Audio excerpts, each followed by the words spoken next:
yourself as an artist. Define your art. And in turn yourself. Because there's all types of artists. And I hear a lot of these questions all the time. Is how do I find people to buy my art? Where are the collectors? Where are the clients? And the reality is that those questions do not get to the point of who you are as an artist. Each one of us has talent. Each one of us has skill and something to provide. But we all our art is not the same. The art that we provide is not for everybody. Some artists like to make logos. Some artists like to do sequential art and comics. Some artists like to do graphic design. Other artists want to do apparel design or illustrations and drawings. And all of these parts of an artist has different kinds of customers, different price points for their customers. And I'm just adding little symbols, not to say that there's one thing costs more than others. It's just that they all have a different price point and therefore a different type of client. So you have to keep those things in mind when you're deciding on the kind of art that you want to do and who is out there to buy your artwork. What you don't want to do is chase the hot new thing right now, whatever is the hot new trend. Because then you're going to find yourself jumping around different things back and forth, and your portfolio will be a mishmash of a bunch of different things that have nothing to do with anything with each other. And so what you want to do is define your art and define yourself into the kind of artist that you want to be and what it is the work that you do. By defining the type of artwork that you do, it will define your tools. So first is what kind of art? All right, what kind of art? After that is, what are my tools? What's my workflow? What is my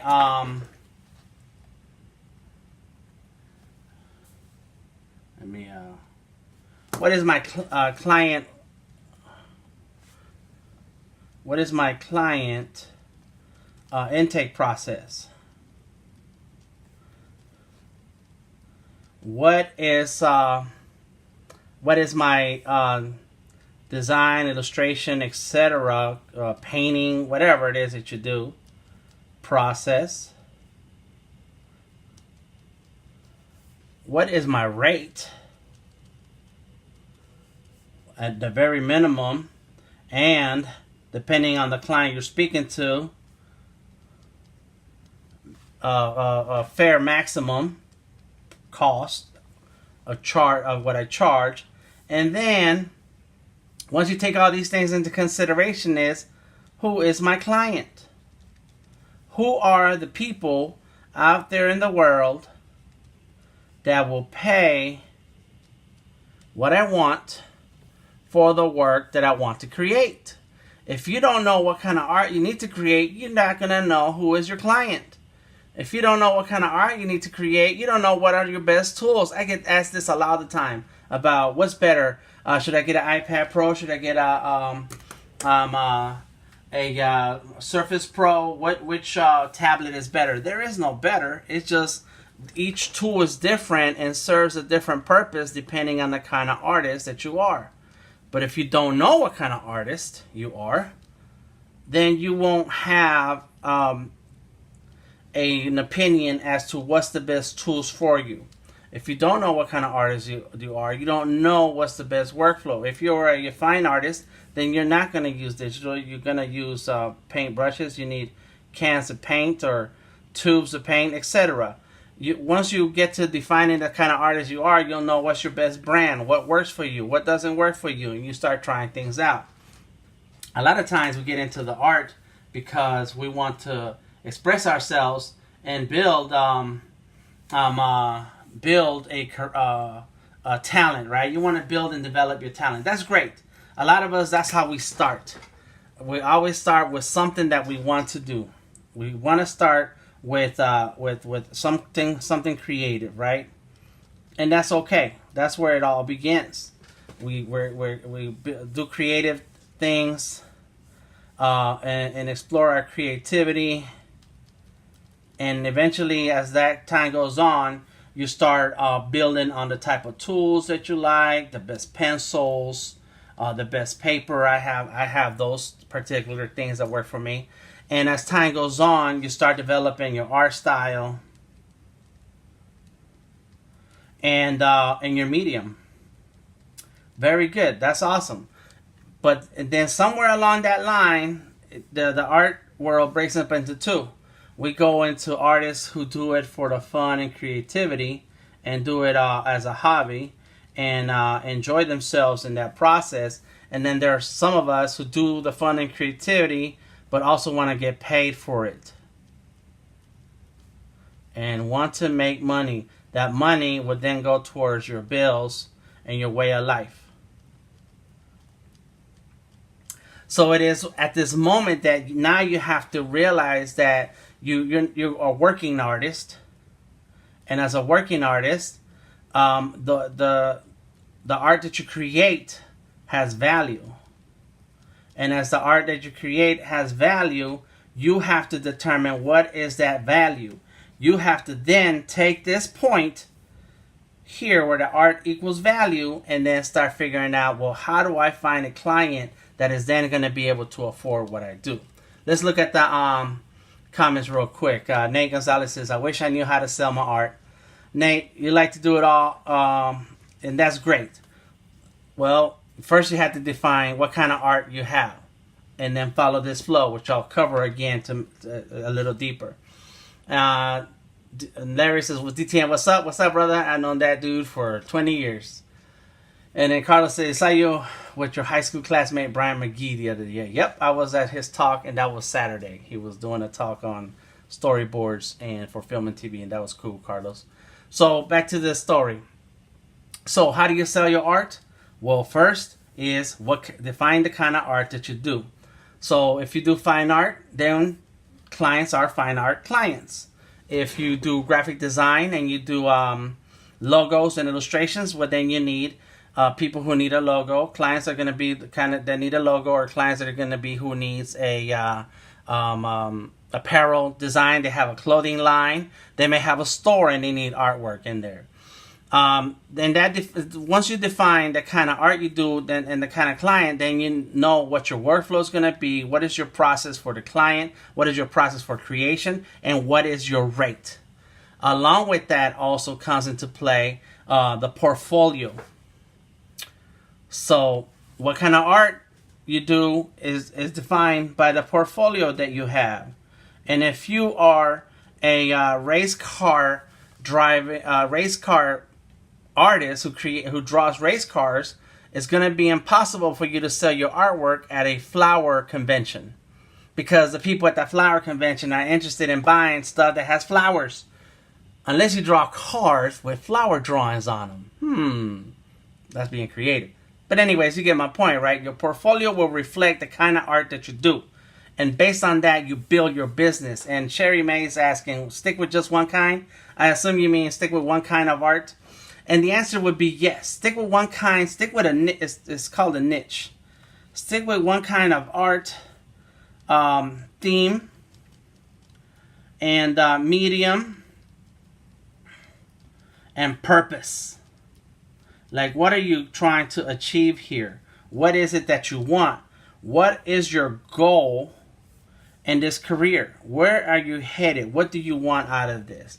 And you build towards that goal little by little, but you need to have a very defined goal, very defined medium, very defined purpose and theme, and that becomes your niche. That becomes the kind of art that you do. Now, Cherry, I know that Cherry is a children's book illustrator.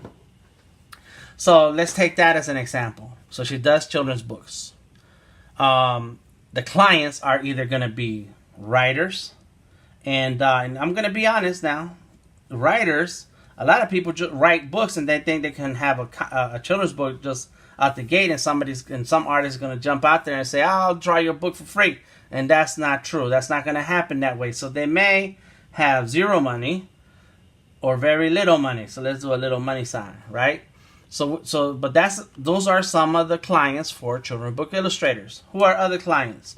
Let's jump all the way to the other side of the spoil. Let's jump in the middle. Indie publishers, and they are excellent clients because Carlos, anytime, brother, we gotta talk anyways.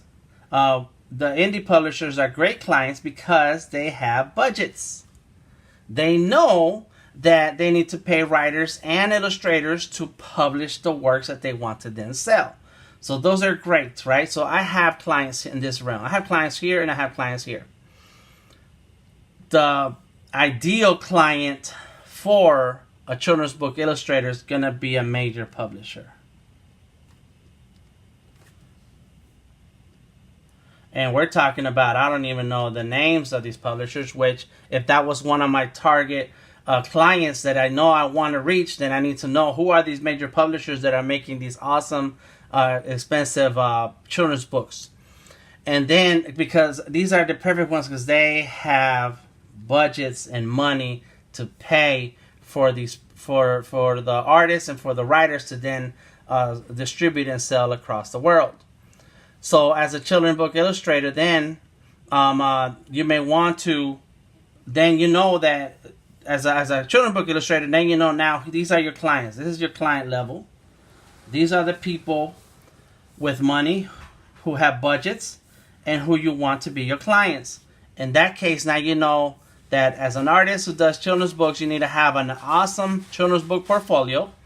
You're gonna really work with digital art because that artwork needs to be able to be used in print and web. You'll have to understand your workflow in creating this artwork, and also what's your client intake process. How are you going to gauge which one of these clients levels has the money to afford you? And that's what Carlos says. Beware of some indie writers who are not yet published. They try to get free art or pay very little. That is true. But that's the same with anybody who's a potential client. And that's why you have to have a client intake process. How are you going to go through the information for each individual client who reaches out to you so that you can determine whether or not they are the kind of client that you need? And one of my steps in this intake process is defining what is their budget. And knowing what their budget is will let me know whether or not we can either do the project the way they see it and the way they explain it to me, or scale it down to fit their budget, or even know if that's not a client for me. And maybe not a client for artists, because like Carlos says, they try to get free art, and I cannot refer other artists to a particular client who wants to pay nothing to get art included in their product. That doesn't help the artist who I am referring, and doesn't help me in my what's the word? In my dang it, I forgot the word. It doesn't help me for people to know that I'm referring clients who don't have money. Reputation doesn't help my reputation. So so you have to have an intake process, and some of my processes.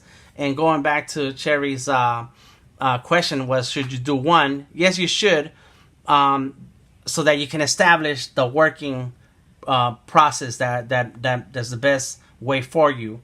And then you can expand into other offerings when it comes to your art. And now you have a template of how to work things out as a business. But so I have several businesses, and they all have several different types of clients, from fine art to mural installations to digital art. And all of my intake processes ask the potential client a series of questions, including the scope of the work. Do they know what they want? Can they define exactly what they're looking for in terms of the artwork? A lot of people will reach out to me and say, "Oh, I need art because I'm gonna do the XYZ." And it's like, yeah, that's nice, but this is a big idea, and you have not defined exactly how many drawings, which one is going to be a cover drawing, or how many shirts, or exactly the pieces of the art that you're asking me for. And until we define those things, I cannot give you a quote. And if you've come to me not knowing exactly what you want from me or somebody who's an artist, then you really haven't thought it all the way through. And those are little things that start to add up, and you realize that person's not ready to hire an artist, and I'm starting to waste my time, because I could spend that time going through other potential clients who have reached out to me, and then start working right away on a particular project that's going to pay me money. And so you have to have a process that helps you figure out who you're talking to. Do they have money to pay you? And is it even the right budget for you? So Carlos says, never compromise your art to mimic someone else or lower your quality. Correct. That comes into more of the type of art that you want to do. If it's not the type of art that you want, it's not the type of quality that you want, then it's not the job for you. But then again, there might be a way where sometimes that type of art, another artist who can actually do that art. So you can then also refer to another artist, as long as the client has a budget to pay the artist. I never pass on a potential client that does not have money. I won't do that. It says, oh yeah, never price. They always ask how much for, but you get the details first. So that's your process. Figure out what your process works for you. Now, all of these things, you start defining how all of these things work for you and what's best for you by practice. And there will be times when you make a mistake and you end up doing a job, a book, a children's book or something, and you realize that you quoted too low, or you realize that it's grown bigger than it's supposed to be, or you realize that you are not defining how you run your business, and you let in the client that dictate how much art you should do, how many revisions you should do, how much you should be charging them, etc., etc. Those things come with experience, and if you rather not go through that bad experience and suffer those losses, then what you need to do is define who you are. If you haven't gotten to that point where you can define who you are, you need to find a mentor. And a mentor is simple as someone who is in the business now and is a professional. He's a professional in the art business. And you find these people all over Atlanta. There's organizations like Artist King who are connecting professional business people with emerging artists, so that we can discuss some of the processes that some of us have developed in dealing with clients and finding customers. So now, Artist King, I want to say My Animation Life, and Asifa is starting to have a lot of panels, and then also C4 Atlanta. So now, of course, some of the programming that's offered by these organizations is free, and some of it you have to pay. This is an investment in your art career, so you can figure out what all this works for you. Otherwise, you will spend a lot of time making mistakes, getting cheated out of your money, not getting paid for the work that you've been doing, and it's part of the learning experience. Now, organizations is one thing, mentorship is another, and you find art business professionals everywhere, and define an artist who is within your lane and the kind of business that you're in, and ask them out for coffee. Ask them out for lunch.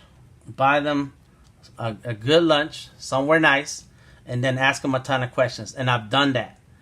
You ask them out for a cup of coffee, and one of my mentors, he doesn't drink coffee. He drinks tea. He says, no, dude, let me get some tea. No problem. Get him some tea. And then ask a ton of questions. And then write down your notes.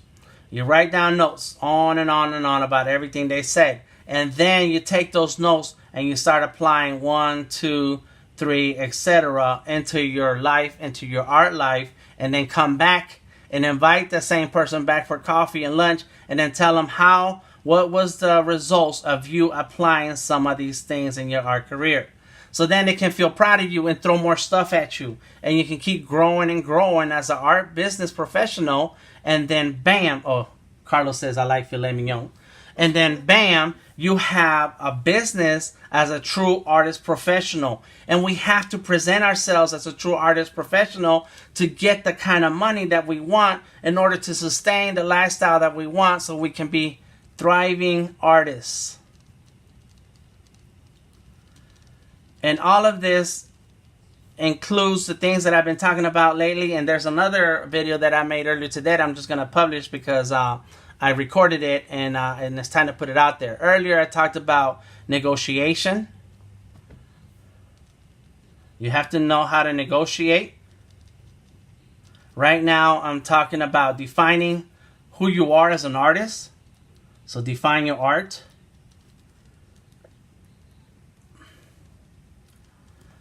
And also, by defining your art, you define your business.